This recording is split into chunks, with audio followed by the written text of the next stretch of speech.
Jonathan Haidt, a prominent moral psychologist and author of The Righteous Mind, Why Good People Are Divided by Politics and Religion, introduced the term parochial love to describe a deeply rooted human tendency, the capacity to feel intense love, loyalty, and commitment to one's own group, often to the exclusion or even detriment of outsiders. Unlike universal compassion, which seeks to extend kindness to all human beings regardless of affiliation, parochial love is limited, partial, and context-bound, directed specifically at one's tribe, religion, nation, team, or ideology. This is the Veriarchy Channel, a channel about a system of law that is meant to unite the world, using the mentioned universal compassion to transcend away from the lower parochial love. Parochial is in terms of limited grouping, not love for all, but love for certain people related to you by some sort of incompleteness of focus, such as patriotism, religion, and some other limiting participatory context that does not embrace the whole truth of everything, and instead embraces specialness, exclusivity, and focus on differences. In Veriarchy, also called rational law, the direction to take is universality of principles and laws, unifying the world in the broadest sense, despite the limiting worldview that people can tend to have. In this way, the direction of evolution shifts through the necessity of individual lives and minds, focusing differently than the tribal ways, causing greater thinking and habit forming than the tribal ways offer. Through this world-uniting system of rational law, the direction of evolution will change in a measurable way, even in as early as a few generations, and even as quickly as a millennium for a solid measure of what will be, psychologically, a new species of human, cooperative, and unified above the current species we are today. Haidt's work in moral psychology highlights how our moral intuitions and social behaviors are shaped not purely by reason or universal principles, but by evolved psychological mechanisms that prioritize group cohesion and identity. In his analysis, parochial love is not an accidental flaw in human nature, but a feature that helped early human societies survive, cooperate, and compete against rival groups. This form of love is one of the key reasons why humans are able to form tightly knit collectives and exhibit extraordinary acts of sacrifice and cooperation, albeit almost always with a boundary that separates us from them. The origins of parochial love. To understand parochial love, Haidt draws on evolutionary psychology. In ancestral times, humans lived in small groups, often in competition with neighboring bands for territory, food, and resources. Under such conditions, loyalty to one's group was not just virtuous, it was essential for survival.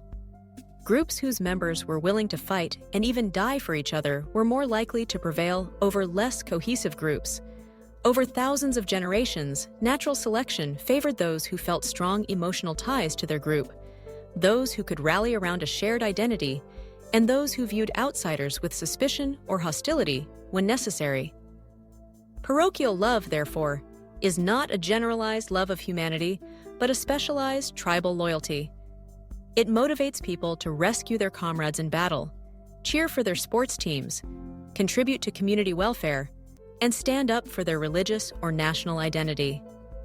It makes people willing to share resources with in-group members, punish traitors harshly, and sometimes even go to war to defend group honor. Haidt sees this as part of a broader moral matrix that humans are born with. We are not purely selfish individualists. We are groupish, wired for belonging and loyalty. This insight underlies Haidt's argument that morality is not just about fairness or harm, which are central in liberal thought, but also about loyalty, authority, and sanctity, moral foundations that often take on special importance within cohesive groups. The double-edged nature of parochial love.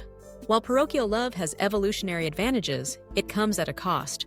Haidt is careful to note that this type of love can lead to prejudice, exclusion, and intergroup conflict. The same mechanisms that cause people to sacrifice for their group can cause them to demonize outsiders.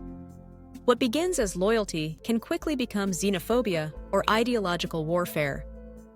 Height often refers to the human mind as being 90% chimp and 10% bee, referencing our dual nature, the individualistic, competitive instincts of the chimpanzee, and the hive-like, group-oriented cooperation of bees.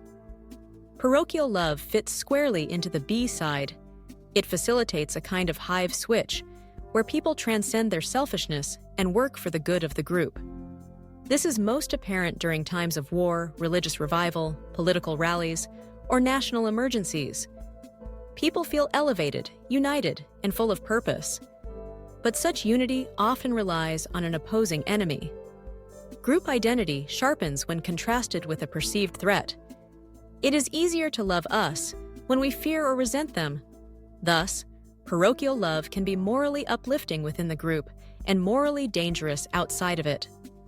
History is replete with examples. Religious wars, genocide, political polarization, and hate crimes often stem from this very dynamic. Parochial love in modern society. In contemporary life, parochial love still plays a powerful role. Whether it's partisanship in politics, fandom in sports, or national pride, the human need to belong and favor one's group continues to shape behavior. Height warns that moral psychology becomes distorted when we believe our group holds all the moral high ground and the opposing group is evil, stupid, or malicious. In political life especially, people often act more like devoted tribal members than rational citizens seeking common ground. Height argues that moral diversity, the existence of multiple moral foundations across political ideologies, helps explain why people talk past each other in public discourse. Liberals tend to emphasize care and fairness, while conservatives often stress loyalty, authority, and sanctity, concepts heavily tied to parochial love. When liberals criticize nationalism or religious tradition, they may be perceived as undermining sacred bonds that conservatives see as essential for social cohesion. Thus, understanding parochial love is crucial to improving dialogue and reducing polarization. Instead of viewing loyalty-based morality as backward or dangerous, Height encourages people to recognize it as part of the human moral repertoire, deserving of acknowledgement and respect, even as we seek to balance it with universal human rights. Can we transcend parochial love? One of the challenges Height raises, but does not definitively answer, is whether parochial love can be expanded or redirected. Can we enlarge our circle of concern beyond the tribe, beyond the nation, and toward all of humanity? Some thinkers argue that universal love, like the ideals found in Buddhism or Enlightenment humanism, can override parochial instincts. But Height is skeptical that such ideals can completely displace tribal psychology. He sees moral progress not as eliminating parochial love, but as channeling it more wisely. For example, we might build institutions that foster superordinate identities, like being a citizen of the world, a defender of the environment, or a member of a global religion. These can unite people across boundaries, though that they must still grapple with the human pull toward smaller, more emotionally charged in-groups. Final thoughts. Parochial love, as described by Jonathan Haidt, is a powerful, adaptive, and deeply human emotion. It helps explain why people are willing to fight, die, and sacrifice for others, but only for others they perceive as us. It binds groups together with profound loyalty, but can also blind them to the humanity of outsiders. In a globalized, pluralistic world, understanding parochial love is essential.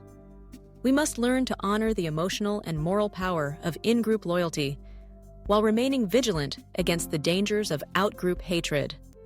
By studying our own moral psychology and recognizing that everyone across the political and cultural spectrum is shaped by these forces, we can begin to build bridges instead of walls, and communities instead of camps.